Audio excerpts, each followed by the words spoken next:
मैं हूं राहुल शर्मा। आप देख रहे हैं एसपी 9 न्यूज। स्वागत है आप सभी का आज की इस बड़ी खबर में। बड़ी खबर की शुरुआत हम एकनाथ शिंदे से कर रहे हैं।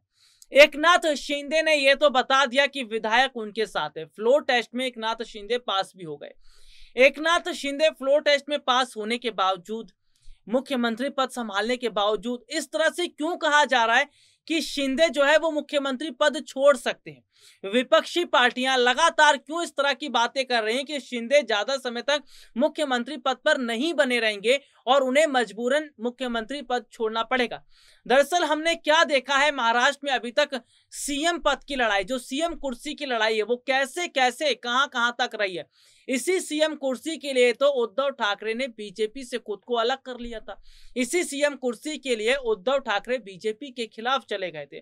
और अब हम यहाँ क्या देख रहे हैं कि बीजेपी ने महाराष्ट्र में सरकार बना ली और सीधे तौर पर क्या देखा जा रहा है कि इसी कुर्सी की लड़ाई में एकनाथ शिंदे और देवेंद्र फडणवीस के बीच अनबन हो रही है। माना यह जा रहा है कि डिप्टी सीएम का जो ऑफर है वो बेमन से देवेंद्र फडणवीस ने स्वीकार कर लिया है, लेकिन बहुत बड़े हद तक देखा जा रहा है कि वो चाहते हैं कि सीएम पद उन्हें संभाला जाए, क्योंकि कम में वो मान नहीं रहे।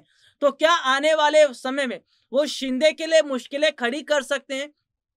शिंदे के कामकाज में अड़चन डाल सकते हैं? शिंदे के कामकाज में अगर वो अड़चन डालेंगे या शिंदे के लिए मुश्किलें खड़ी करेंगे और उन्हें शिंदे को इंडिपेंडेंट होकर काम नहीं करने देंगे, तो क्या शिंदे को मजबूरन मुख्यमंत्री पद छोड़ना पड़ेगा? और इन सब के बीच समझिएगा ये भी कि हम नहीं देख रहे हैं कि एकनाथ शिंदे को मुख्यमंत्री पद तो सौंप दिया गया है, लेकिन बीजेपी पर्दे के पीछे रहकर काम करेगी। शिंदे को क्या काम करना है, कैसे काम करना है, कहां फाइलों को खोलना है, कहां दबाना है, ये सब काम बीजेपी के कहने पर करना पड़ेगा, यानी पार्टी आला कमान के कहने पर करना पड़ेगा।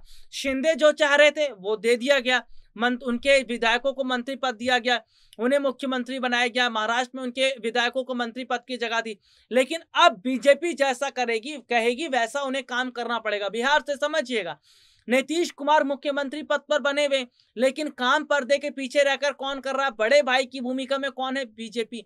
तो बीजेपी जैसा कहती है वैसा नीतीश कुमार को करना पड़ता है, तो नीतीश कुमार को मजबूरन काम करना पड़ रहा है। सीएम पद पर रहकर वो भी खुश नहीं है। तो हम यहाँ पर देख रहे हैं कि अभी तो बहुत खुश हो रहे हैं एकनाथ शिंदे, लेकिन वो काम उन्हें वही करना पड़ेगा जो बीजेपी आला कमान करेंगे। तो एक इंडिपेंडेंट होकर काम नहीं कर पाएंगे जिस तरह से एकनाथ शिंदे सोच रहे हैं। तो यहाँ पर सीधे तौर पर देखा जा रहा है कि बीजेपी भी अगर लगातार प्रेशर डालेगी एकनाथ शिंदे पर, या बीजेपी आला कमान जिस तरह से काम कहेंगे शिंदे को करने के लिए, अगर शिंदे वैसा काम नहीं करते तो क्या शिंदे मुख्यमंत्री पद छोड़ सकते हैं? और अगर देवेंद्र फडणवीस भी शिंदे के खिलाफ बगावत करते हैं तो मजबूरन उन्हें मुख्यमंत्री पद छोड़ना पड़ेगा। और अगर मुख्यमंत्री पद छोड़ते तो क्या बीजेपी भी छोड़ देंगे?